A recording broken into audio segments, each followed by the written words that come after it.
Gir સોમનાથના Talala Sasan road પર traffic જામની સમસ્યા સામે આવી છે। તલાલા શહેરથી સુગર ફેક્ટરી સુધી વાહનોની લાંબી કતાર, રોડનું કામ ચાલતું હોવાથી 1 કિલોમીટર સુધી ટ્રાફિક જામ જોવા મળ્યો।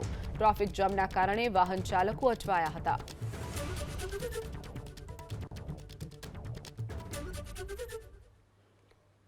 તો ગીર સોમનાથના તાલાલા સાસણ રોડ પરથી ટ્રાફિક જામના દ્રશ્યો સામે આવ્યા છે। એક તરફનું રોડનું કામગીરી ચાલી રહી છે, તો બીજી તરફ સિંગલ પટ્ટી રોડ હોવાના કારણે 1 કિલોમીટર લાંબો ટ્રાફિક જામ સર્જાયો હતો। ફેક્ટરી તાલાલા શહેરથી સુગર ફેક્ટરી સુધી વાહનોની લાંબી કતાર જોવા મળી।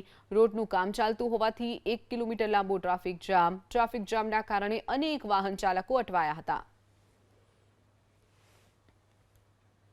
ગીર સોમનાથના તલાલા સાસણ રોડ પર ટ્રાફિક જામની સમસ્યા સામે આવી છે। તલાલા શહેરથી સુગર ફેક્ટરી સુધી વાહનોની લાંબી કતાર, રોડનું કામ ચાલતું હોવાથી 1 કિલોમીટર સુધી ટ્રાફિક જામ જોવા મળ્યો।